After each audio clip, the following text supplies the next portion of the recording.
Olá, uma ótima tarde a você. Começa agora o Agricultura BR. Olá, amigo produtor, seja muito bem-vindo. Uma boa tarde. Hoje é terça-feira, 28 de novembro. Acompanhe com a gente os destaques desta edição. Destaque para uma informação que preocupa muito toda a produção rural brasileira, porque a medida provisória do Fundo Rural não foi aprovada na noite desta última segunda-feira. Faltou quórum e faltou também uma conversa melhor e apoio da oposição para aprovar a medida. Inédito, fungo causador da ferrugem asiática da soja sobrevive a inverno na Argentina.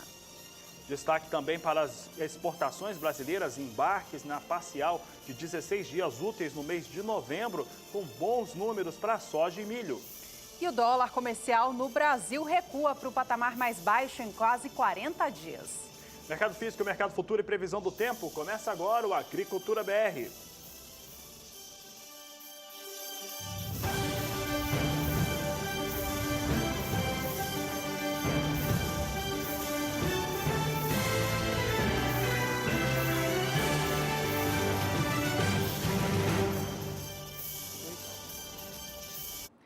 A medida provisória do Fundo Rural não foi votada na noite desta última segunda-feira.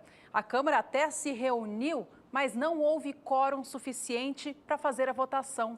E aqueles deputados presentes não concordaram com as colocações analisadas nesta última sessão. Sobre este assunto e sobre a MP, que agora perde validade nesta terça-feira, dia 28 de novembro, o Canal do Boi ouviu a relatora da medida, deputada federal Tereza Cristina. Primeiro eu quero agradecer aos 300 deputados que vieram numa segunda-feira aqui, mostrando responsabilidade com um tema tão importante quanto o Fundo Rural. Não interessa uns a favor, outros contra, mas um tema extremamente difícil, um tema que há 11 anos vem sendo discutido no Supremo Tribunal Federal e que no dia 30 de março desse ano, num julgamento muito apertado, num quórum de 6 a 5, votou-se pela constitucionalidade dessa contribuição.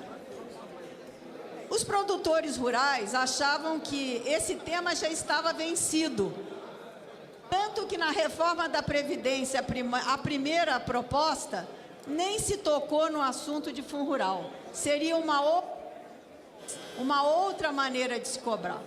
Quero dizer a todos os produtores brasileiros que procurei fazer um relatório que atingisse a todos.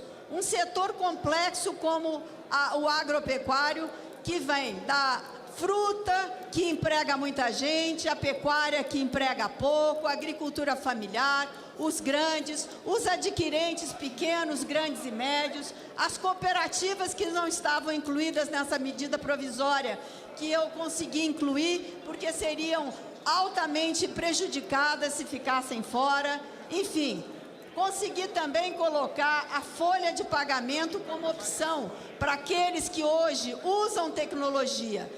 Essa lei é uma lei antiga, como várias outras que a gente vem aqui modernizando, readequando. Se pagar 2,3% da produção bruta, né, da receita bruta de uma propriedade é muito. A grande qualidade dessa medida provisória é que o passado ele seria pago e que muitos produtores se revoltam com isso, mas seria pago com correção de Selic, por isso um prazo enorme e que muitos acham que não conseguiriam pagar, 176 meses. Quero dizer a vocês que essa medida provisória, ela atinge a todos, aos pequenos, aos médios e grandes produtores.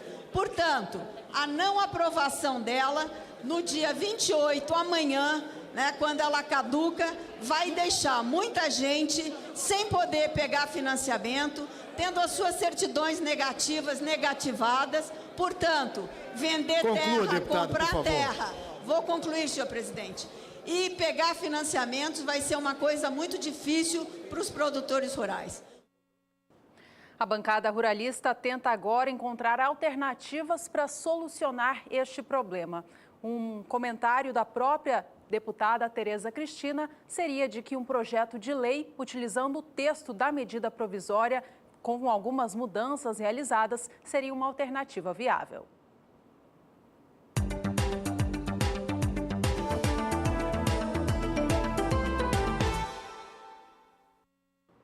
Agricultura BR fala agora sobre exportações brasileiras de soja no acumulado do mês de novembro. Por enquanto, são 16 dias úteis, portanto, sem a contabilização dessa semana, que encerra na quinta-feira. E o volume para o mês de novembro vem bastante intenso nos embarques brasileiros da oleaginosa. É o que nós vamos conferir agora, mostrando aqui o acumulado do ano desde o mês de junho. Lembrando que aqui no mês de maio teve quase 11 milhões de toneladas exportadas no único mês. Em junho, 9 milhões e 190 mil toneladas. Julho, 6 milhões 950 mil, agosto 5 milhões 950 mil toneladas, setembro 4 milhões 270 mil, outubro chegou a 2 milhões 480 mil toneladas, novembro vai ficando por enquanto com 1 milhão 610 mil toneladas. Apesar dessa escada aqui invertida, os volumes que estão aí embarcados mês a mês são volumes que são históricos para cada um deles, portanto, todos os meses, os embarcadores, as tradings que trabalham com a exportação de soja no Brasil, conseguiram atingir bons níveis bastante altos em relação à exportação da oleaginosa. Vamos saber agora do faturamento. Por enquanto, o faturamento chega em novembro a 617 milhões de dólares com o embarque da soja. Você observa aqui que os números vão reduzindo, assim como o volume, uma situação extremamente normal, porque a soja disponível no país é cada vez menor. O último destaque que nós trazemos é o valor da soja, da tonelada da soja embarcada pelas tradings que operam no Brasil. O mês de novembro vem com um valor melhor se comparado com os meses anteriores. Observe aqui que nós temos em junho 364 dólares e 70 centes pela soja embarcada, tonelada paga.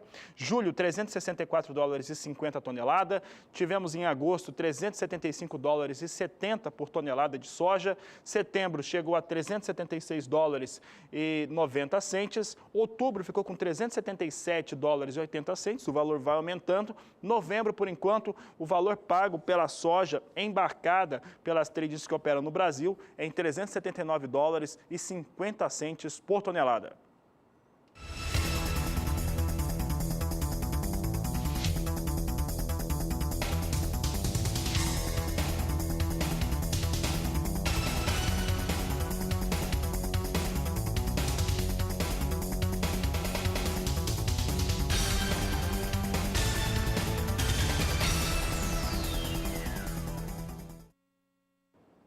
Vamos saber agora como é que vem o plantio da soja em todo o país, porque de acordo com a consultoria França Júnior, até a última sexta-feira, dia 24 de novembro, chegava a 80% das áreas de cultivo ou destinadas ao cultivo da oleaginosa na temporada 17 e 18. Observe que até 24 de novembro em 80%, ela comparando com aquilo que acontecia na mesma data no ano passado, vem com um atraso de 4 pontos percentuais, já que eram 84% no último ano. Na média dos últimos 5 anos, estava em 79%, portanto, um ponto percentual acima daquilo que estava acontecendo na média dos últimos 5 anos. Na semana anterior, estava em 71% a área de cultivo de soja no país, portanto, em uma semana, avanço de 9 pontos percentuais para o plantio da soja. Os demais países produtores de soja da América do Sul também avançam com o plantio da nova safra da oleaginosa. No Uruguai, por exemplo, as atividades de semeadura avançaram bem, segundo publicou recentemente o jornal El País. Mas o país ainda precisa de mais água para progredir com as atividades de campo. A área estimada para o plantio da soja no Uruguai neste novo ciclo é de 1.300.000 hectares. A chamada soja de primeira etapa deve ocupar 1 milhão de hectares e trazer, portanto, essa preocupação maior dos produtores do Uruguai. Já a soja de segunda etapa ocupa 300.000 hectares neste ciclo novo, temporada 17 e 18, e esta sim é a que tem um problema maior com a questão hídrica. De acordo com informações do próprio país, o custo de produção da soja neste novo ciclo 17-18 deve ficar estável em relação à temporada 16-17, se não ficar até menor. Isso porque o preço da semente por lá caiu, enquanto a dos fertilizantes se manteve inalterada. Vamos saber agora, então, com a Juliana Rezende, da Somar Meteorologia, como que o clima se comporta para os sojicultores do Uruguai e dos demais países produtores do grão na América do Sul nos próximos dias. Ela traz os destaques no quadro Agroclima. Agroclima. Oferecimento Santa Helena. As melhores sementes de milho para grãos e silagem. Olá, boa tarde a todos. O plantio da soja segue em andamento na maior parte da América do Sul. No Brasil, já passa de 84% de áreas implantadas. As áreas centrais, como a região centro-oeste e o estado do Paraná também, são os estados mais adiantados do Brasil. Enquanto que a Argentina e o Uruguai também seguem avançando, com um pouco de ritmo mais lento do que o Brasil. As áreas implantadas já na Argentina alcançam 40% e foi o predomínio de tempo mais seco tanto na região sul como também entre o Uruguai e a Argentina, que acabaram garantindo o avanço das atividades no campo. Agora, nos próximos dias, esse tempo mais seco ainda vai predominar aqui nas áreas mais ao sul do Brasil, por conta de uma área de alta pressão que inibe a formação de áreas de instabilidades. Os ventos no alto da atmosfera vão seguir garantindo chuvas fortes entre o centro-oeste e o sudeste, e principalmente o estado mineiro é que deve receber os maiores volumes de água, com até 100 milímetros em apenas 5 dias. No decorrer do segundo período, tempo firme ainda nas áreas mais ao sul do Brasil vão seguir persistindo. Chuvas muito fracas e isoladas que também ficam concentradas, esse predomínio de tempo mais seco e chuvas mais fracas entre a Argentina e também no Uruguai. As instabilidades seguem fortes aqui no centro do país, entre o centro-oeste e o sudeste. Dessa vez, as áreas mais ao sul da Bahia também devem receber volumes de água significativos de até 100 milímetros em apenas 5 dias. No decorrer do terceiro período, pouca coisa vai mudar em grande parte do Brasil, porque a atuação de um canal de umidade ainda segue garantindo chuvas fortes entre o sudeste, centro-oeste, interior do nordeste até o estado do Tocantins.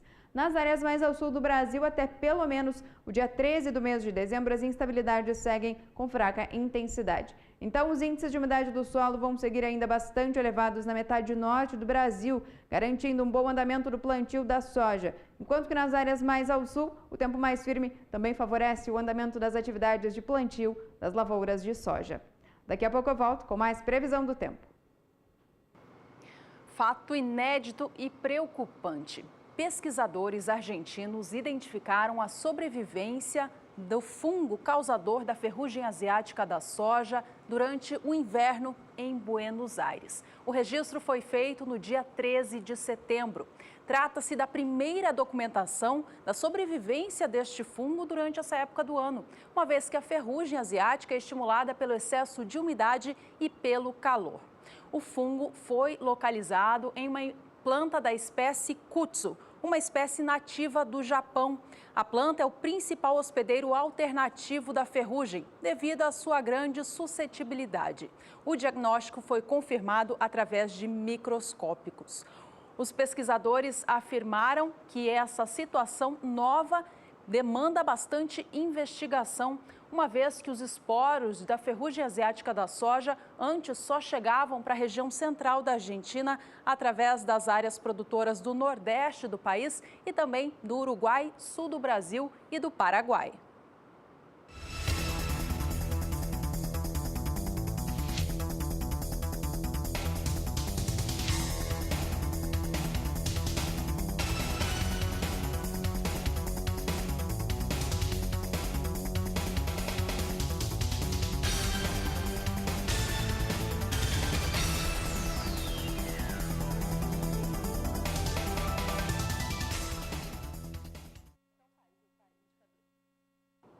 É hora dos indicadores da soja pelo Brasil. Vamos acompanhar como estão os preços nos portos do país. Veja comigo na tela, em primeiro lugar, o porto de Paranaguá e o que aconteceu nos últimos dias. Veja que no dia 28 de outubro, há cerca de um mês, cotação estava em R$ 74,00 a saca. Caiu para R$ 73,50 no dia 6 de novembro recuperou os 74 na segunda semana do mês. No dia 13, já operava neste valor. No dia 20 de novembro, cotação foi para os R$ 74,70 a saca. E de lá para cá voltou a recuar. Se lembra que o dólar recuou também frente ao real? Isso trouxe impactos na cotação do grão aqui no país. Vamos saber então o que aconteceu nos últimos 30 dias no Porto de Santos, o maior de embarques do grão do Brasil. Há um mês, a cotação também estava nos R$ 74,00 a saca. Valores caíram para R$ 73,50 no dia 6 de novembro e voltaram aos R$ 74 no dia 13. No dia 20 do mês, R$ 74,50 e nesta última semana registrando o recuo, retornando aos R$ 74,00 com o recuo do dólar aqui no Brasil. Bom, e durante o evento Summit Agronegócio 2017, que aconteceu nesta última segunda-feira em São Paulo, o presidente da AproSoja Brasil, Marcos da Rosa, comentou sobre as expectativas do sojicultor brasileiro em relação à lucratividade neste novo ciclo. Segundo Marcos da Rosa, não há muita expectativa de boa rentabilidade, visto os altos custos de produção e a atual situação dos fundamentos que compõem o preço da soja no Brasil. A soja negociada em Chicago, que quase perde toda vez o suporte de $10 por bushel, e também o dólar no Brasil, que fica nesse sobe e desce. Veja o que ele disse nesse evento, então, realizado em São Paulo. O bushel de soja não reage e o dólar está em uma gangorra. Os custos são altos em relação ao preço atual. A comercialização está bem menor ante os outros anos. O produtor não está vendendo porque não tem rentabilidade. Sobre o plantio desta nova temporada, o Marcos da Rosa comentou que o plantio teve sim atraso, mas que não deve causar impactos no resultado final da safra. O impacto deve vir sim na safrinha. Acompanhe também o que ele disse. A perspectiva é de uma safra boa. O plantio atrasou, mas produtores não arriscaram, plantaram com umidade. Contudo, a janela de plantio do milho pode ser afetada. Tem regiões de Mato Grosso onde o plantio pode diminuir em 10% devido ao atraso na semeadura da soja. Já não teremos a mesma quantidade de milho no mercado. O presidente da AproSoja Brasil destacou ainda que em um cenário de despesas elevadas, como o aumento do diesel, como, por exemplo, o setor produtivo espera medidas eficientes do atual governo e do próximo para reduzir o chamado custo Brasil.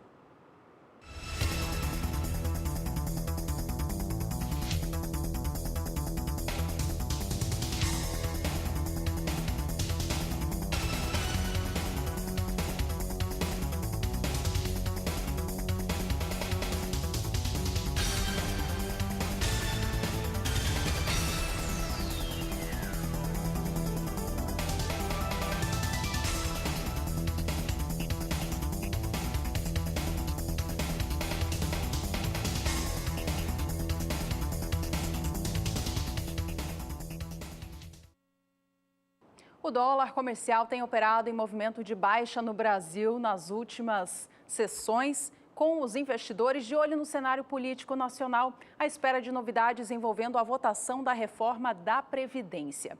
Nesta última segunda-feira, dia 27 de novembro, a cotação encerrou aos R$ 3,22. Foi o valor mais baixo desde o dia 20 do mês de outubro. A gente acompanha na tela agora, então, como foi a trajetória da moeda no Brasil neste período. Veja que no dia 20 do mês passado, valor de fechamento foi de R$ 3,18. De lá para cá, oscilou bastante, chegando a patamares bem altos, acima de R$ 3,30 no dia 13 de novembro. E de lá para cá, rapidamente, a moeda norte-americana perdeu força, fechando, portanto, nesta segunda-feira, dia 27, a R$ 3,22.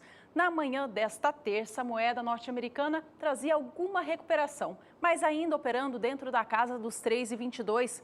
A gente acompanha ao vivo agora a movimentação do câmbio no país. Dólar segue aos R$ 3,22 mais 3, com leve alta de 0,09%. Vamos saber agora do outro fator que tanto impacta nos negócios com soja aqui no Brasil. Fabiano, a soja em Chicago. Soja em Chicago, que vem sobre influência sobre os negócios, que tem acontecido muito poucos, tem sido mais lentos os negócios na Bolsa de Chicago, e é por isso que tem se apontuado tanto que precisa de um fator novo para que se eleve esses valores. Por lá, o relatório apresentado ontem, Juliana, segunda-feira, de acompanhamento de lavouras do Departamento de Agricultura norte-americano, já não traz dados para a soja, quer dizer que não há soja no campo nos Estados Unidos. Vamos saber como é que vem a soja em Chicago, hoje recuando em torno de 0,5%, posição de janeiro $9,91 mais 25 por bushel, com queda de 0,47%, março $10,02 o bushel, queda de 0,54% e maio $10,12 mais 50 por bushel, queda de 0,49%. Aqui nós já tivemos soja nesta posição, nessa última, já 10,17 no dia de hoje, e há uma certa expectativa em relação ao relatório que será apresentado em dezembro de oferta e demanda do departamento. Dezembro é um mês que normalmente não vem com grandes alterações e deve confirmar mais ou menos o que foi apresentado agora em novembro, ou seja, uma safra norte-americana de soja lá na casa de 120 milhões de toneladas. Vamos ao intervalo. Ainda nessa edição do Agricultura BR, a gente conversa com a coordenadora da Campo Grande Expo, grande feira que acontece no ano que vem na capital sul-mato-grossense. Aproveite para entrar em contato com a equipe do Agricultura BR. Você pode fazer isso pelo WhatsApp. É o 67996562266.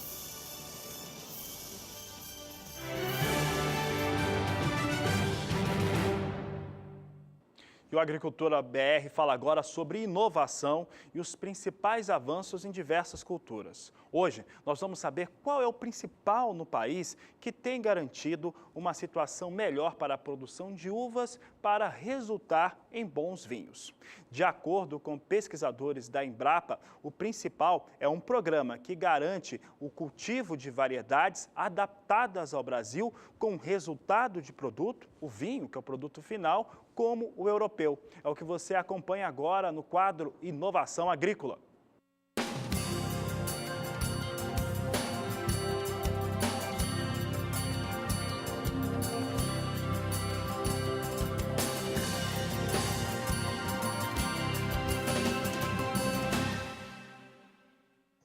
O programa tem dois objetivos principais e gerais, que é desenvolver uvas que sejam resistentes às principais doenças da videira que ocorrem no Brasil e uvas que sejam adaptadas às condições de clima e solo aqui do país.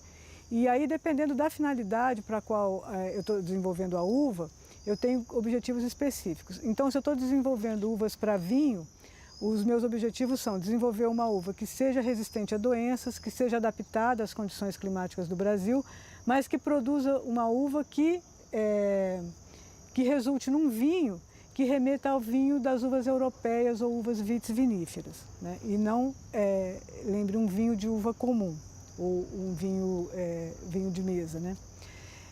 Quando eu estou desenvolvendo uvas para suco, eu quero cultivares que tenham um conteúdo de matéria corante bastante alto, né? Que resulte num suco com uma tonalidade violácea bem intensa, que tenha um conteúdo de açúcares bem alto e que tenha o sabor e o aroma que o brasileiro gosta do suco de uva, que é esse aroma e sabor de uvas comuns.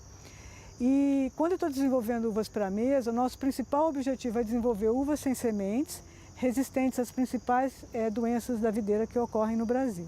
Nós lançamos 3 novas cultivares de uvas para vinho, que tem essa característica. As uvas são mais fáceis de produzir, mas o vinho remete a um vinho de uvas vitis viníferas, que são BRS Lorena e Moscato Embrapa, que são uvas brancas para a elaboração de vinhos brancos, e a BRS Margaux, que é uma uva tinta, então para a elaboração de um vinho tinto que remete a um vinho de Merlot. E nós temos agora uma nova seleção que a gente está testando já em área de produtor, e agora nós vamos testar também, validar a elaboração do vinho junto a uma empresa privada, né? E ela também é uma uva branca que remete a um vinho de vitis vinífera. E nós temos 8 novas cultivares para suco que vêm então compor as cultivares tradicionais que são usadas para suco aqui na Serra Gaúcha, né? E com destaque para a BRS Magna, que é uma uva que tem a coloração bem intensa, violácea, como o brasileiro gosta, um conteúdo de açúcares bastante alto e um aroma e sabor bem típicos do suco de uva, a gente acredita, nós sabemos já que ela pode ser uma uva, que a gente pode produzir um suco varietal com essa uva. E com respeito às uvas de mesa, nós temos três novas uvas lançadas recentemente, e elas foram lançadas mais para regiões tropicais, onde a produção de uvas de mesa é mais importante. Mas nós estamos agora num processo de teste e de desenvolvimento de manejo dessas uvas para as condições aqui do Rio Grande do Sul. O que a gente pode falar em termos do futuro da pesquisa? O que a Embrapa pensa para o futuro falando da vitivinicultura? Falando com respeito às cultivares, a gente acredita, principalmente com os resultados dos últimos anos, as cultivares têm sido bem aceitas pelos produtores, né? Elas estão se disseminando de uma forma bem rápida. Então, o nosso objetivo é sempre produzir novas cultivares de uva que se diferenciem, que se destaquem em relação ao que a gente tem hoje disponível no mercado para o produtor, né?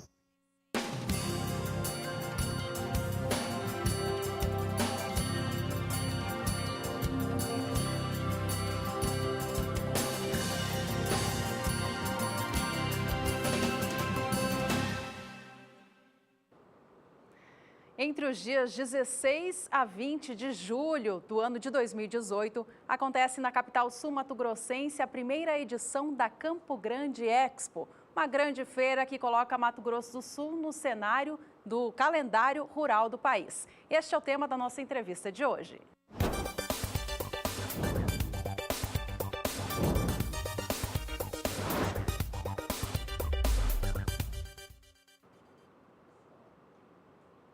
Comigo no estúdio está a Alessandra Piano, ela que é empresária e organizadora deste grande evento. Em primeiro lugar, Alessandra, parabéns pela iniciativa e obrigada pela presença aqui com a gente. Eu que agradeço pelo convite.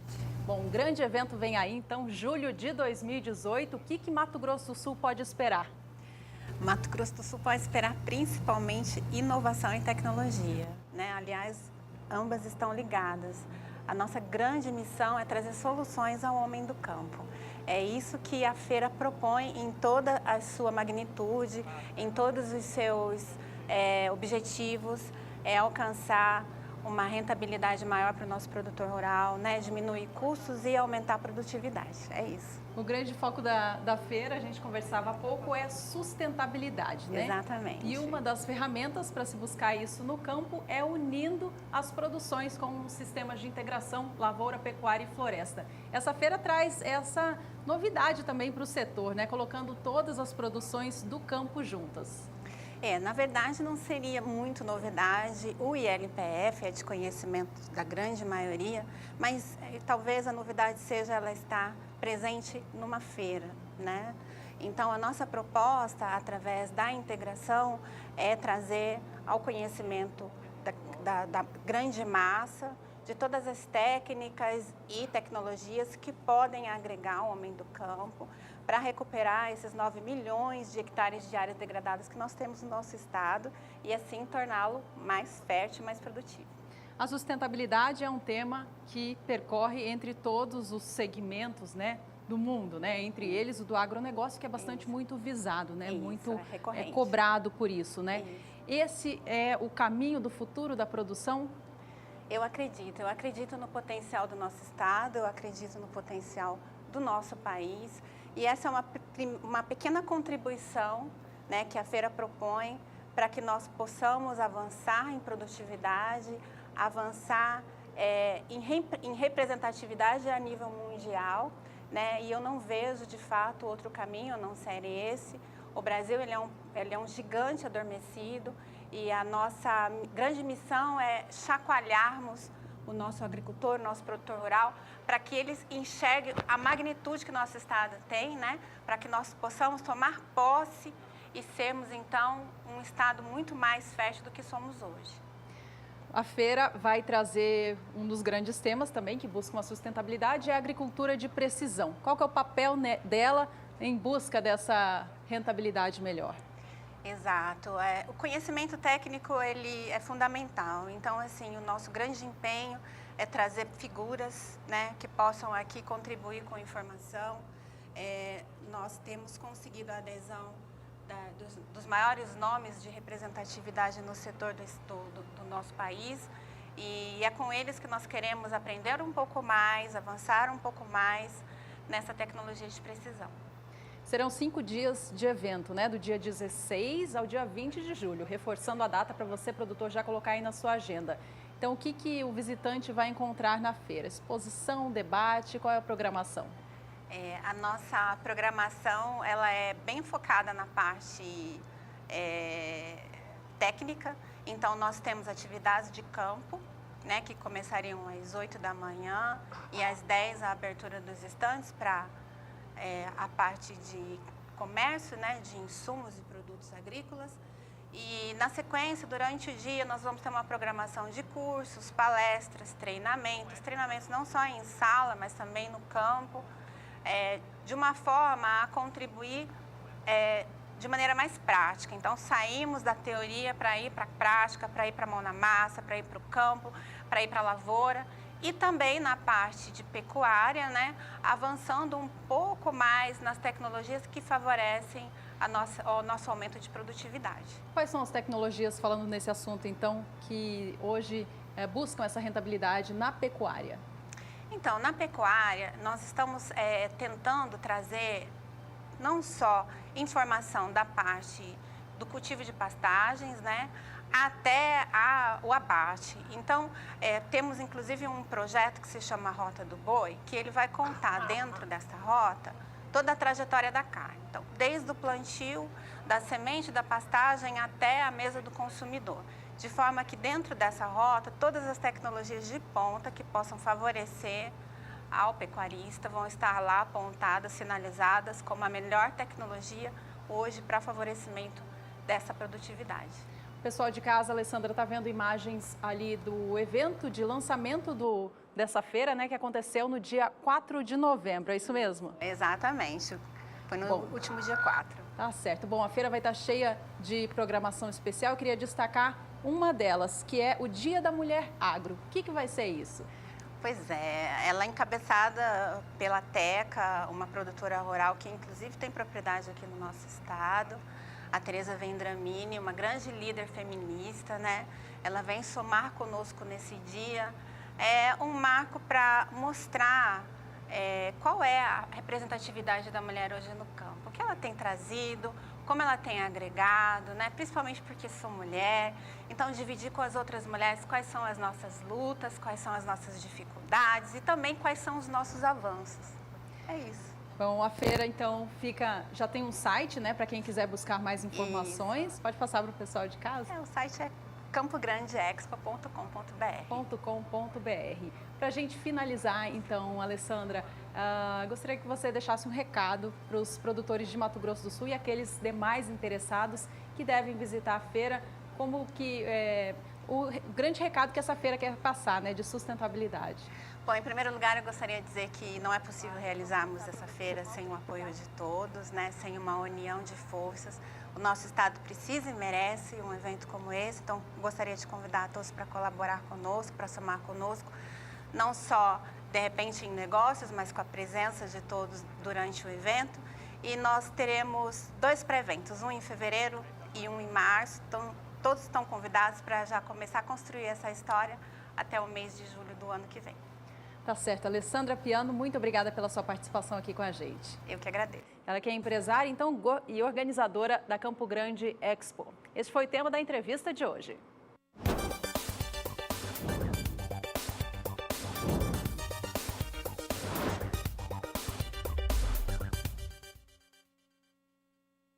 E o Agricultura BR vai agora para mais um rápido intervalo comercial. Fique com a gente, ainda hoje tem informações sobre o andamento do plantio do milho de verão no país e também cotações do grão. Não sai daí, voltamos em instantes.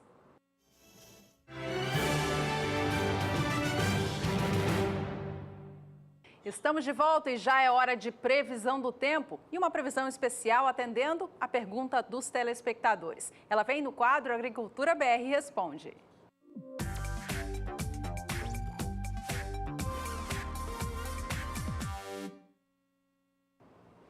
O quadro de hoje tem perguntas de 2 telespectadores de Minas Gerais. Vamos ver na tela. A primeira delas, então, é do telespectador Wilson Reis, de Teófilo Otoni.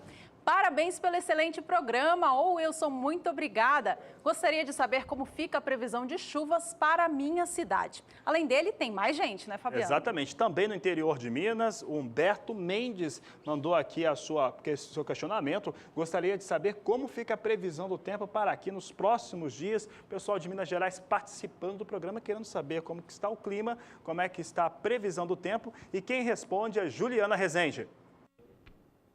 Respondendo à dúvida dos telespectadores Wilson Reis e Humberto Mendes, do norte de Minas Gerais, que querem saber como é que deve ficar o tempo agora ao longo dos próximos períodos. Bom, a disponibilidade hídrica do solo já está bastante elevada em praticamente todo o estado mineiro. Agora, os índices de umidade do solo nessas áreas em rosa já passam de 90%. Isso ocorreu por conta das últimas instabilidades que tiveram potencial para aumentar os índices de umidade do solo e também acabaram sendo muito frequentes. No decorrer dos próximos dias, instabilidades no alto da atmosfera vão conseguir concentrar chuvas fortes, principalmente no norte de Minas Gerais. Vai ter previsão de acumulados de 70 até 100 milímetros em todas essas áreas, mais ao norte do estado mineiro, até pelo menos o dia 3 de dezembro.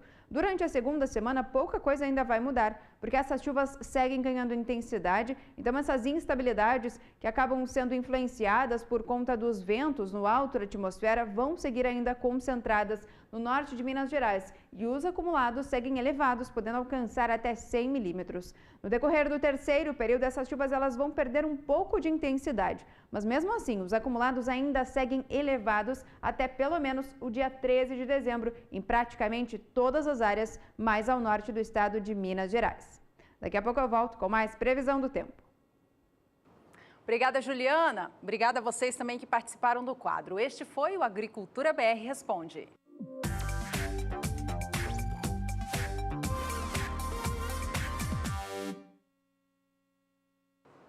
O plantio da safra de milho de verão avançou 8 pontos percentuais na semana encerrada no dia 24 de novembro. Os dados são da consultoria França Júnior, que mostra que o plantio já passa agora dos 90% de área prevista para o novo ciclo. Já já a gente traz estes dados de exportação do milho, a gente ainda está falando do plantio. Milho de verão alcançou, portanto, 91% da área prevista até o último dia 24. O ritmo segue atrás da temporada passada e também da média dos últimos 5 anos. Vamos agora sim aos dados na tela. Como a gente via, o plantio avançou de 83% para 91%. Mudamos então o gráfico para trazer agora em destaque o ritmo e a diferença nos últimos anos. Nesta temporada 17-18 são 91%, contra 98% no ciclo 16-17 e a média de 95% das últimas 5 temporadas. Por aqui o Agricultura BR fala agora sim sobre as exportações de milho e nós vamos ver que o volume continua sendo bastante intenso em relação aos embarques de milho. Novembro deve ser mais um mês na qual, para o período sazonal, deve ter um grande volume e nós estamos trazendo aqui a parcial com 16 dias úteis divulgados pela Secretaria de Comércio Exterior. Em julho, os embarques de milho totalizaram 2.320.000 toneladas. Em agosto, 5.250.000 toneladas. Setembro, 5.910.000 toneladas. Outubro, 5.020.000. E novembro, com 15 dias úteis, chega a 3.150.000 toneladas de milho que foram embarcadas até o momento e ainda tem 4 dias úteis para serem computados nessa conta.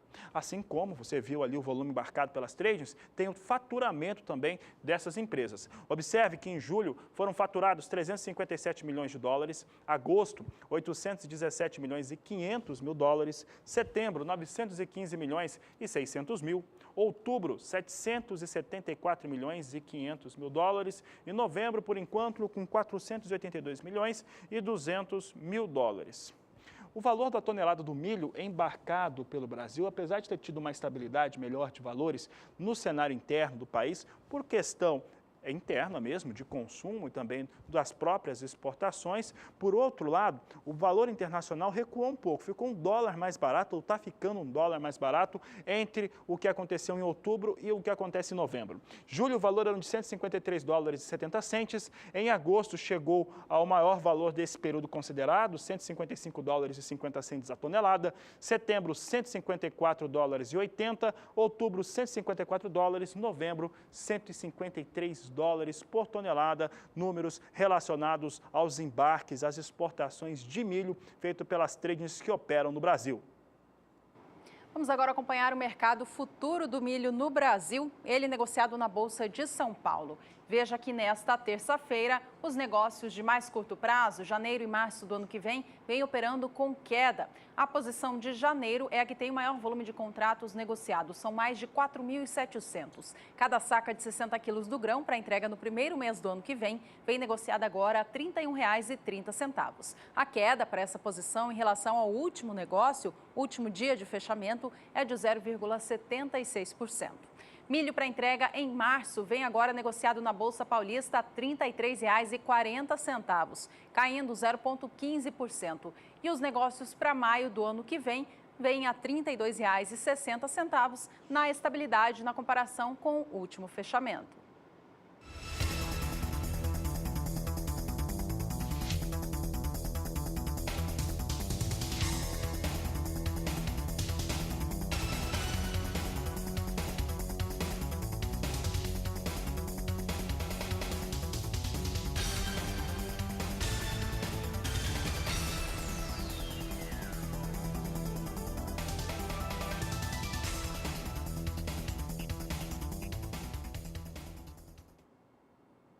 O assunto segue sendo milho, mas agora no cenário internacional. Vamos saber como é que vem o milho, colheita lá nos Estados Unidos. E de acordo com o relatório de acompanhamento de lavouras, divulgado na tarde desta última segunda-feira, por lá, 95% das áreas de cultivo já foram colhidas. Isso representa um avanço de 5 pontos percentuais frente ao que acontecia uma semana antes. Entretanto, tem atraso quando comparado ao último ano de 3 pontos percentuais, é o que nós mostramos agora em relação ao que vem acontecendo com as lavouras de milho norte-americanas. Se o pessoal tiver o gráfico para colocar na tela, o pessoal está dizendo que não tem problema. Chega a 95%, portanto, essa colheita, o que representa, quando compara ao ano de 2016, representa um atraso de 3 pontos percentuais em relação a essa área. Os Estados Unidos, que já concluíram a sua colheita de soja, é importante lembrar que os norte-americanos focam, evidentemente, na soja para a colheita, para retirar do campo, correr menos risco com a oleaginosa, porque tem um valor de mercado maior. E nesta temporada, a área de cultivo com milho foi reduzida em favor da soja por conta do mesmo argumento. É mais rentável cultivar soja mesmo com os preços que vêm com uma certa decadência nos últimos 2 anos em relação ao valor praticado na Bolsa de Chicago. Por falar em Chicago, vamos saber como é que vem o milho nesse momento. Milho que vai terminando a colheita lá nos Estados Unidos, vem com queda hoje. Posição de dezembro, 0,29% de recuo, a $3,37 por bushel. Março, $3,50 o bushel, queda de 0,28%. Maio tem negócios também aqui, maio com negócios com queda de 0,20%, $3,59 o bushel. E julho, $3,67 com recuo de 0,27%. O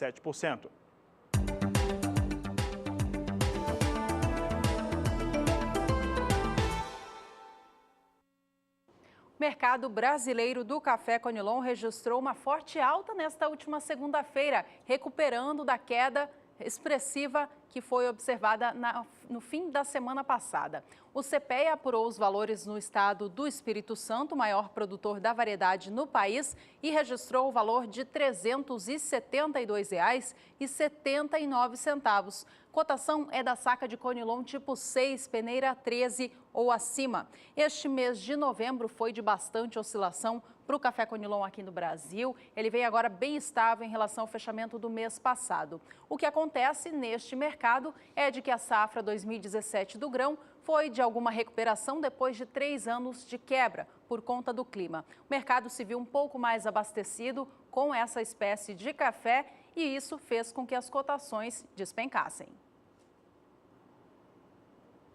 Por aqui o Agricultura BR segue falando sobre o café, mas agora falando sobre os negócios no mercado futuro. Então vamos à referência para o café arábica, porque depois de várias sessões consecutivas com ligeiras altas, com ligeiras recuperações, nós estávamos vendo hoje mais cedo o café em Nova York negociado, café arábica, com queda. Vamos saber como é que vem os negócios agora. A queda vem no mais curto prazo, mas as demais posições já se recuperam. Posição de dezembro vem a $1,25 a libra peso, com queda de 0,43%. Março de 2018, posição negociada a $1,28 mais 75, alta de 0,42%. Maio vem a $1,31 a libra peso, alta de 0,42%. E julho, $1,33 mais 30 libra peso, alta de 0,39% neste momento. O clima nas áreas produtoras de café do Brasil é o que tem determinado o sobe e desce do café na Bolsa de Nova York. Os investidores enxergam um clima favorável à safra de 2018 e por isso tem colocado tanta pressão nas cotações assim. A gente vai saber agora com a Juliana Rezende como que o clima se comporta para um dos maiores estados produtores do grão da variedade arábica, o estado de São Paulo.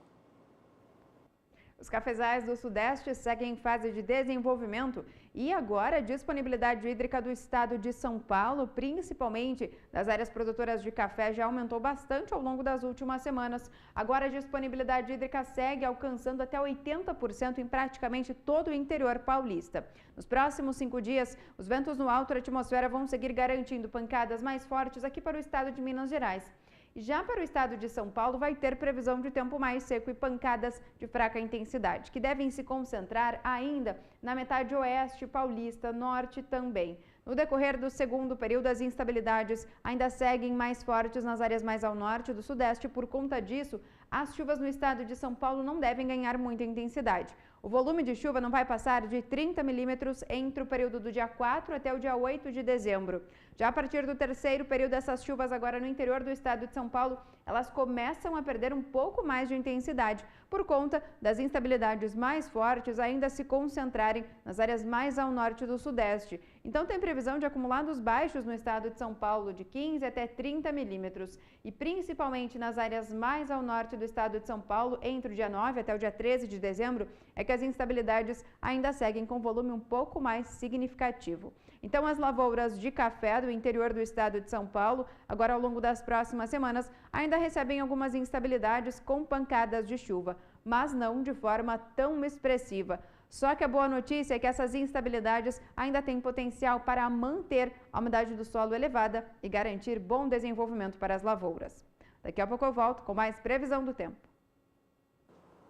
Vamos agora saber como estão os negócios com o café arábica no estado de São Paulo. A cotação que a gente mostra para você é da saca de 60 quilos do tipo 6, bebida dura para melhor. Esta segunda-feira, dia 27 de novembro, operou com certa estabilidade. Saca de 60 quilos fechou o dia negociada a R$ 454,18. O valor segue mais alto em relação ao fechamento de outubro, alta de 0,66%.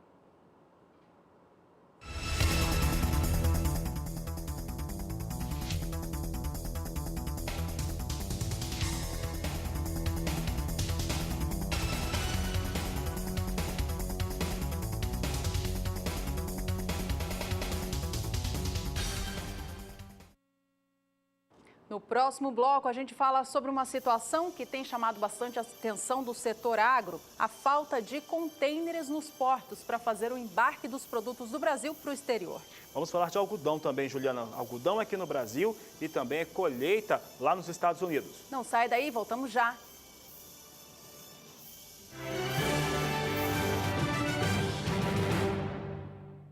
A Abrapa, Associação Brasileira dos Produtores de Algodão, propôs uma solução para os embarques da fibra feitos pelo Porto de Santos, que é o porto que representa 90% dos embarques de algodão feitos no país e que tem tido problemas com a falta de contêineres.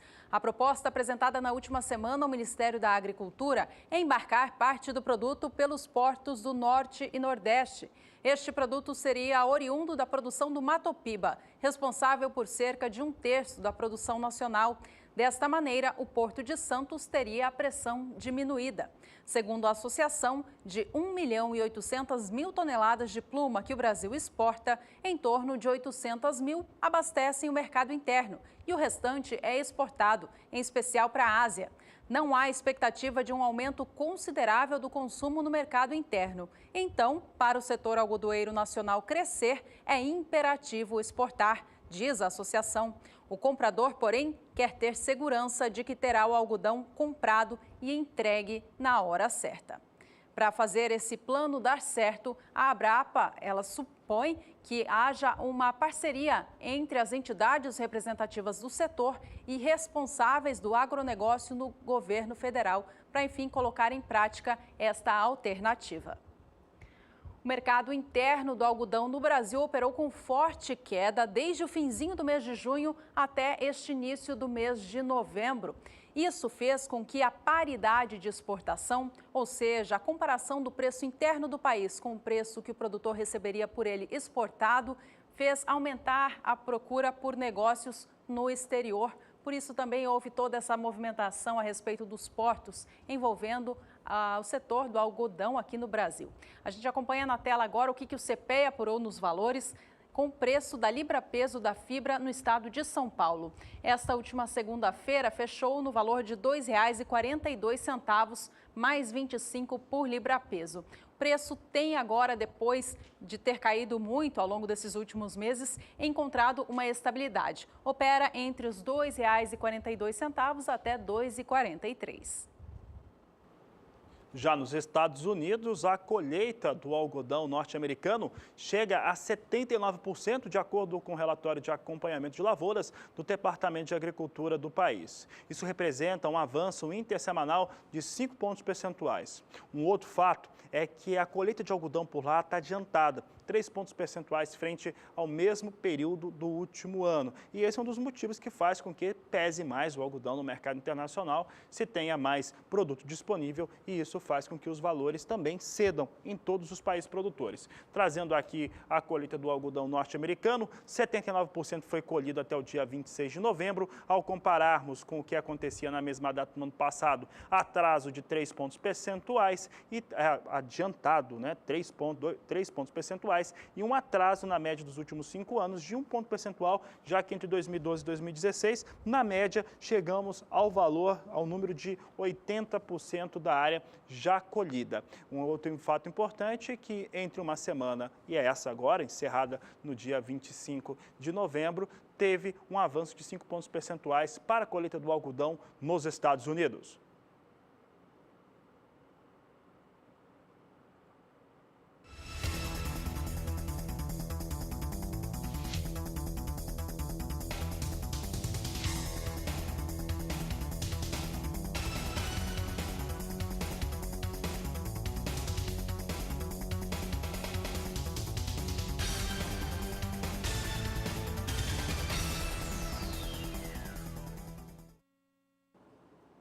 Uma atividade rentável e promissora vem crescendo no Rio Grande do Sul. É o cultivo de oliveiras, que na última década teve um aumento de 2.000% na área plantada. A Emater Gaúcha, a Embrapa e o Ministério da Agricultura vêm trabalhando juntos para incentivar o cultivo da oliveira no estado gaúcho. Veja mais com Annelise Nicolodi. A oliveira ganha espaço a cada safra e com potencial rentável. Mas a área aqui no estado ainda é considerada pequena, cerca de 2.500 hectares. Por isso, a Emater e a Embrapa vão promover no próximo dia 30, em Porto Alegre, um seminário técnico sobre olivicultura e o Salão do Azeite Gaúcho. Especialistas vão falar sobre os cuidados na formação de um olival e políticas públicas para o setor. Segundo dados da Emater, o Rio Grande do Sul tem hoje 121 produtores de oliveiras, que produzem em média 705 toneladas de azeitonas. O que nós precisamos fazer é encontrar as variedades adequadas a cada situação e a cada estrutura climática de cada região. Porque tem algumas oliveiras que necessitam de mais frio, outras que necessitam de menos. Então nós precisamos adequar essas oliveiras às situações regionais. O consumo ele ainda também é pequeno? O consumo no Brasil ele é muito grande, ao contrário. Nós hoje somos o segundo país maior importador de azeite do mundo. Tem um mercado fantástico aí para ser explorado, né? Eu estou falando importador, não estou falando em consumidor, porque tem os consumidores e plantadores, né? Nós somos o segundo maior, nós só ficamos atrás dos Estados Unidos na área de importação de azeite de oliva. E nós somos também o segundo ou terceiro maior importador de azeitona de mesa do mundo. Olha só que mercado fantástico tem para ser explorado. Mas nós precisamos trabalhar isso com segurança. A abertura do seminário está marcada para as 8h30 da manhã no auditório da Emater, em Porto Alegre. Annelise Nicolodi para o SBA. E vamos para mais um intervalo. No próximo bloco, a gente fala sobre a previsão do tempo no oeste da Bahia. O pessoal está iniciando o plantio. Vamos falar sobre tecnologias também, vamos falar sobre drones na agricultura, daqui a pouco no Agricultura BR.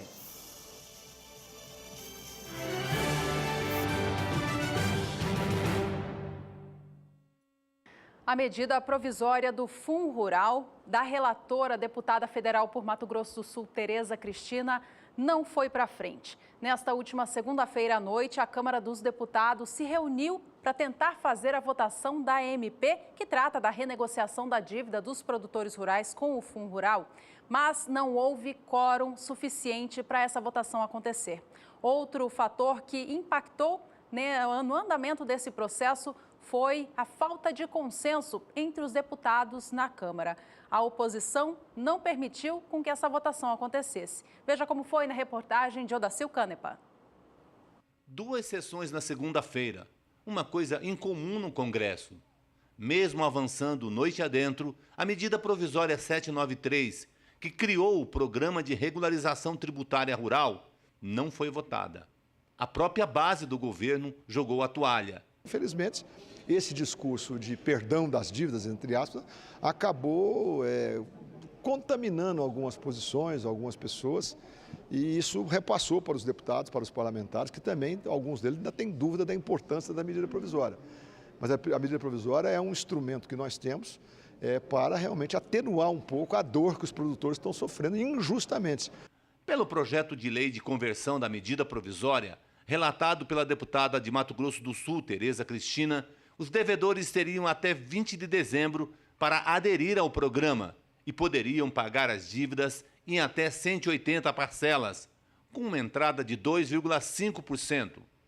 A deputada defende o projeto. O que acontece? A medida provisória, ela perde o efeito, né? O meu relatório não tem validade ainda, porque ele não foi votado.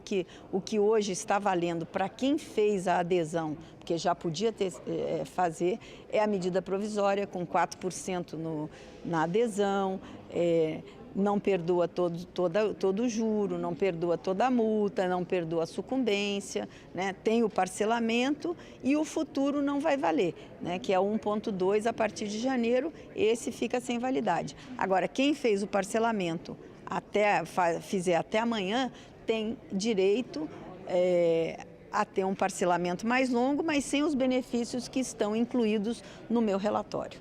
Odacil Canepa para o SBA. A reportagem foi gravada no final da sessão de ontem, uma sessão que chegou a durar 4 horas, não chegou a ter quórum, não teve também fechamento entre a base aliada e também a oposição. Com isso, a situação perdura dessa maneira, com o fim da validade, porque não foi votada a medida provisória. As informações a respeito dos desdobramentos você vai ter durante toda a programação do Sistema Brasileiro do Agronegócio e também nas nossas mídias sociais e no portal do SBA1, sba1.com.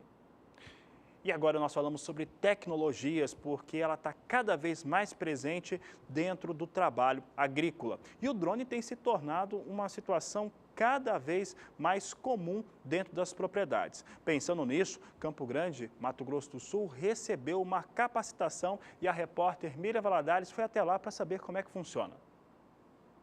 A aplicação comercial do drone, a validação dos produtos cartográficos e as novidades do equipamento no agronegócio são os assuntos abordados durante as palestras ministradas na sede da FamaSul, em Campo Grande. A utilização dos drones vem crescendo exponencialmente, né? É um mercado que, em um momento político e econômico tão desfavorável, ele vem gerando empregos, novas possibilidades de emprego são criadas com a utilização desse equipamento focado no agronegócio como um todo. Os drones eles podem ser utilizados em vários mercados, entretanto o agronegócio é o principal deles. A utilização de drone permite com que o produtor tenha uma visão diferenciada, né? Quem vê de cima vê melhor, e com a utilização de outros sensores, como câmeras multiespectrais, ele consegue identificar índices que o olho humano não vê. Então, além disso, ele automatiza o processo e gera uma economia significativa no ciclo produtivo, fazendo com que ele gere economia de 1 a 10% no sistema produtivo como um todo. Na região centro-oeste, há uma deficiência de profissionais aptos a operar os equipamentos. Com os cursos oferecidos, o Senar do Mato Grosso do Sul visa qualificar a mão de obra local. Hoje nós estamos utilizando para medir áreas, para ver, por exemplo, áreas de reserva legal, de APPs, para ver pragas nas lavouras, para ver a parte de fertilidade do solo, enfim, várias coisas nós já estamos fazendo com os drones. Mais para frente a gente tem a possibilidade de ter, por exemplo, pulverizações, os drones fazendo pulverizações localizadas, né? Nós temos possibilidades também de drones com auxílio de sensores mais modernos, fazerem, por exemplo, o levantamento de florestas, o inventário florestal sem a necessidade de ir dos profissionais entrarem na floresta, ou seja, só através de imagens. Enfim, tem uma série de coisas que podem ser feitas. Os equipamentos variam de 5 mil a 5 milhões de reais. No estado, o treinamento é ministrado pelo engenheiro florestal. O que comercialmente é utilizado varia entre 10 e 30 mil, que são equipamentos mais robustos que carregam sensores de alto valor agregado, né, para que a gente consiga ter essas informações. Então, ele fica mais caro de acordo com o sensor embarcado, né? Então, se é um sensor que ele consegue informações mais relevantes, ele é mais caro. Capacitação feita em 2 dias, né? Onde nós passamos toda a questão de segurança, pilotabilidade e aplicação e uso dessa ferramenta. A capacitação ela é muito importante, principalmente para que façam a utilização desse equipamento de forma segura e gere produtos de qualidade.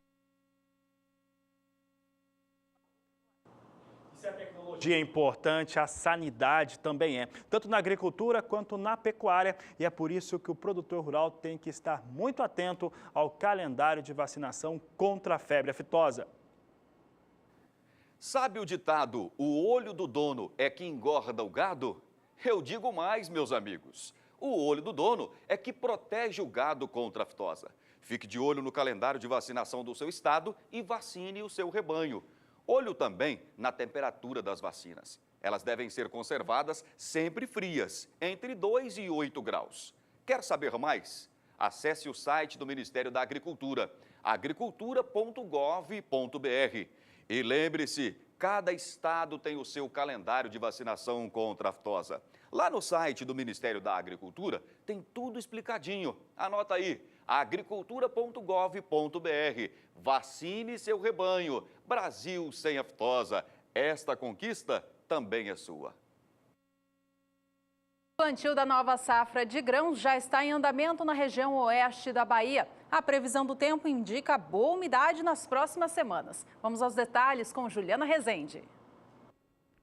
Produtores de soja do interior do Nordeste seguem avançando com as atividades do campo, principalmente após terem ocorrido pancadas de chuva de forte intensidade no interior da região, que tiveram potencial para aumentar a disponibilidade hídrica do solo. Agora, as áreas implantadas do estado do Piauí já passam de 30%, enquanto que na Bahia já alcançam 60% de áreas produtoras. A umidade do solo segue bastante elevada em grande parte da Bahia, sul do Maranhão e também no sul do Piauí. Agora, nos próximos dias, os ventos no alto da atmosfera vão conseguir manter essas pancadas de chuvas mais fortes e conseguir avançar essas instabilidades pelo interior do Nordeste. Previsão de chuva mais forte aqui do oeste ao sul da Bahia, acumulados de 50 até 70 milímetros. Também vai ter previsão de chuva entre as áreas mais ao sul do Maranhão e do Piauí, mas não de forma tão volumosa. No decorrer da segunda semana, essas pancadas de chuva ainda vão seguir ganhando intensidade. principalmente nas áreas mais ao sul da Bahia. Vai ter previsão de acumulados de até 100 milímetros. Só que as pancadas mais fortes e mais significativas, elas ainda vão ficar concentradas no estado baiano, porque o Maranhão e o Piauí vão receber chuvas de fraca intensidade, volume baixo, que não passa de 15 milímetros. No decorrer da terceira semana, até o dia 13 de dezembro, as chuvas vão conseguir agora se espalhar um pouco mais pelo interior do Nordeste, alcançar áreas produtoras do sul do Maranhão, sul do Piauí também e grande parte da Bahia vai receber altos acumulados de água de até 70 milímetros. Então, ao longo das próximas semanas, as condições climáticas no interior do Nordeste vão ficar bastante favoráveis para os produtores de soja, que seguem aguardando essas instabilidades para aumentar ainda mais a disponibilidade hídrica do solo e manter um bom desenvolvimento para as lavouras. Hoje eu encerro por aqui a minha participação. Até mais! A Caixa Econômica Federal prorrogou a redução na taxa de juros de custeio agrícola e pecuário dos produtores rurais que se enquadram no PRONAMP, Programa Nacional de Apoio ao Médio Produtor. Em outubro, a Caixa havia reduzido de 7,5% para 6,7% esta alíquota e até então a promoção duraria até 30 de novembro. Agora, com a prorrogação, o produtor rural tem até o dia 28 de dezembro para contratar este serviço com este desconto maior. Sobre este assunto, a gente fala agora no Agricultura BR.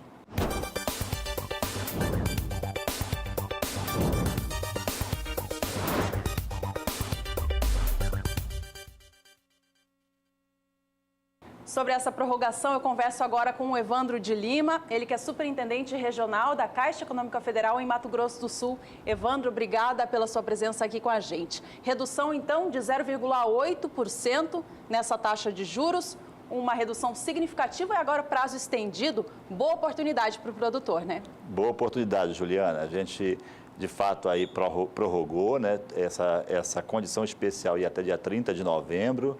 E como nós tivemos um sucesso muito bom nessa condição, a Caixa resolveu, portanto, estendê-la até o final do ano. Então, o médio produtor rural, aquele que se enquadra no PRONAMP, tem, portanto, aí essa condição diferenciada de um desconto de 0,8%, como você bem colocou, na taxa de juros para ele contratar custeio. Então, a procura nesse primeiro mês de outubro e agora primeiros dias de novembro foi interessante, né? O produtor, ele aderiu a essa promoção. Aderiu a essa promoção e como nós temos aí uma meta, um objetivo de continuar crescendo também com o médio produtor rural, nós resolvemos, portanto, aí prorrogar essa questão da taxa de juros e levá-la, portanto, até o final do ano. A Caixa Econômica Federal, como você acabou de comentar, né, tem a intenção de abrir mais o seu portfólio para o produtor rural brasileiro, em especial também o médio, né? Já tinha uma carteira com o grande produtor, essa é uma estratégia para chegar ao produtor de um porte um pouco menor. Então, o crescimento ao longo desse ano de 2017 tem sido comprovado na Caixa, né? Tem sido comprovado, nós temos aí um crescimento em torno de 90% em relação ao ano anterior. E queremos, portanto, continuar a crescer, né? Inclusive, temos aí uma condição especial, o produtor rural que já é cliente da Caixa, ok, ele já está lá com o seu cadastro feito, né? A sua condição já está ok, mas aquele produtor rural que ainda não é cliente da Caixa, ele pode procurar a Caixa e fazer o seu cadastro e, portanto, ter uma avaliação de crédito sem abrir conta corrente. É uma condição especial para essa pessoa, esse produtor, que está querendo, portanto, experimentar a Caixa como uma fonte confiável de crédito. Uma segunda facilidade, então, né? Além de ter o desconto de 0,8% na taxa de juros, o produtor tem essa burocracia, uma menor burocracia, né, para fazer esse primeiro contato com a Caixa. Vamos falar um pouquinho mais sobre, então, essa situação, o custeio agrícola e pecuário. Ele se estende para o produtor que se enquadra no PRONAMP. Tem algumas atividades específicas? Não. Qual produtor pode aderir? Não, todo produtor que se enquadrar, portanto, no PRONAMP, ou seja, tenha faturamento médio até R$ 1.760.000 anual, né? Ele, portanto, pode procurar a Caixa e poder, portanto, se beneficiar com essa taxa de juros. Temos aí a primeira safra de verão em andamento. O custeio dessa primeira safra ainda pode ser feito? ainda pode ser feito até dia 30 de novembro, tá? Então, até dia 30 de novembro, o produtor que está financiando esta safra, ele pode fazê-lo. E a segunda safra, portanto, está aí aberto já, né, para o produtor e vai com esse desconto até o dia 28 de dezembro. Essa promoção se estende para todo o Brasil? Todo o Brasil. Todo o Brasil aí está sendo beneficiado, Juliana, por essa condição especial. Tem algumas outras linhas de financiamento voltadas ao produtor rural que são populares na Caixa? Nós temos para qualquer produtor rural, né? Nós estamos trabalhando o custeio, né? Então, essa condição diferenciada, especial, é para o médio produtor rural, mas o grande produtor rural continua, portanto, aí ter as suas linhas abertas e pode procurar também a Caixa com a mesma condição também de fazer o seu cadastro sem custo nenhum, né? E uma vez aprovado o seu crédito, ele poder entrar com o seu projeto. Na prática, então, Evandro, o produtor rural que quer ter esse contato maior com a Caixa, o que ele precisa levar em mãos até a Caixa para fazer esse processo começar? Ele precisa procurar qualquer unidade nossa. Hoje, qualquer unidade nossa tem condição de atender ele, levar a sua documentação pessoal e preencher os dados do seu cadastro. A partir daí, nós vamos fazer a avaliação do risco tomador, né? E uma vez aprovado, aí ele vai entrar com o projeto, né, com as demais questões que são ligadas, portanto, ao empréstimo ou financiamento. O ano de 2017 no Brasil foi um pouco turbulento nessa questão econômica, recuperando um pouco, né, dos acontecimentos recentes. Como que a Caixa enxerga a tomada de crédito pelo produtor rural? Ela ainda está com temor ou ela foi mais presente esse ano? Na Caixa, ela foi mais presente, talvez até porque nós estejamos ganhando o mercado ano a ano, né? Então, nós não sentimos aí um desânimo ou uma falta de expectativa do produtor rural, né? De uma forma geral, o crédito na Caixa esse ano foi muito bom. Tanto o crédito para o produtor rural, quanto também os demais créditos, né? Um termômetro que a gente utiliza para efeito de verificar como é que está o grau de confiança é o crédito imobiliário, que é o nosso carro-chefe, né? E este ano nós tivemos um crescimento de 20% no crédito imobiliário, né? Então, o que nós podemos falar e a previsão nossa é de confiança para 2018. Acreditamos que a economia ela se estabilizou, de fato, ela começa a dar sinais de crescimento e a confiança também começa a voltar. Começa a voltar para qualquer empresário, para as pessoas físicas, para as famílias também e, notadamente, também para o produtor rural. A Caixa, então, tem conquistado mais o público rural. Qual que é a meta do banco em relação a esse segmento? Nós queremos aí, até 2018, no máximo 2019, estar com uma fatia de mercado em torno de 10%. É um grande número, né? É um grande número. A Caixa entrou recentemente nesse setor, né, e já tem conquistado o público. Exatamente. O importante é que nós entramos para ficar, entramos aí para ser, como eu já falei aqui na entrevista, uma fonte confiável de crédito. Ou seja, quando o produtor, de fato, precisar, ele que já tenha um relacionamento com a Caixa, ou mesmo aquele que vai começar o seu relacionamento, ele possa, de fato, ter um banco que vai estar lhe oferecendo as condições necessárias para que ele possa continuar a sua boa produção. Reforçando, então, para o pessoal de casa, a Caixa Econômica Federal ampliou o prazo de adesão a essa taxa de juros diferenciada, de menor custo, para o produtor rural que se enquadra no Pronamp, de 7,5% para 6,7%. Esse prazo se estende até o dia 28 de dezembro deste ano. Condições diferenciadas, então, da Caixa para aquele produtor que já é cliente e aquele que ainda quer conhecer a instituição. E, Evandro, falando ainda a respeito deste assunto, né? O produtor que vem fazer esse contato com a Caixa, como é feito depois o pagamento desse custeio? Qual é o relacionamento após a contratação?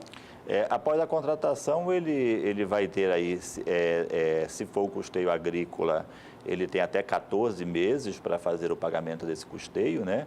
Ele vai, portanto, 60 dias após a colheita, né?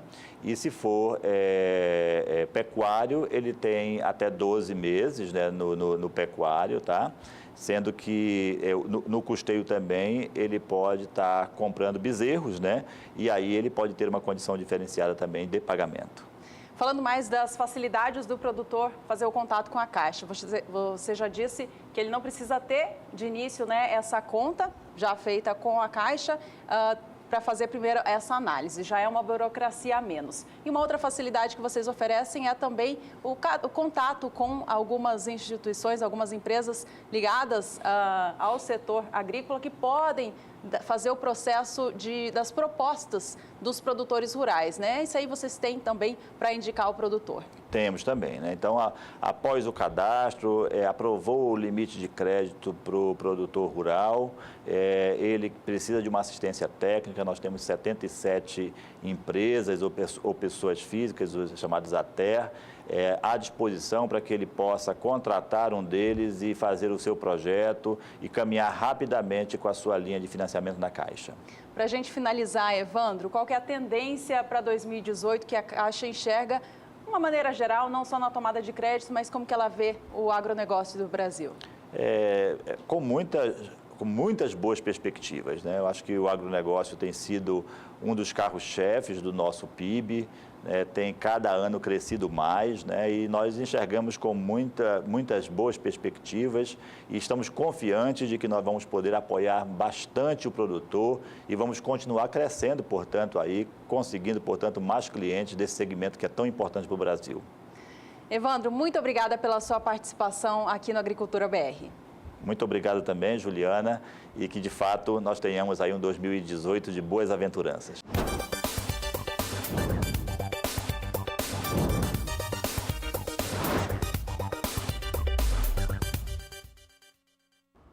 E vamos agora encerrando essa edição do Agricultura BR, ver como é que vem a soja negociada em Chicago. Vinha perdendo na abertura desta edição, vinha com queda. Essa queda continua, está próxima a 0,5%.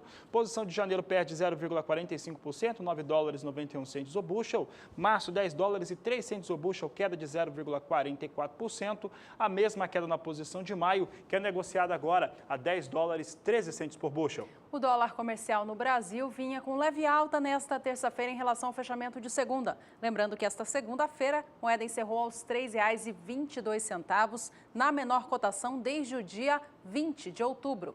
Vamos aos números de agora, então, para a moeda norte-americana no Brasil. Dólar segue praticamente estável, leve alta de 0,03%, cotado a R$ 3,22, mais um. Com esta informação, a gente encerra aqui mais uma edição para você de casa. Muito obrigada pela companhia e até a próxima. Este é o Agricultura BR. A inteligência e a transparência do agronegócio sempre com você. A próxima às 17h20. Então, até lá.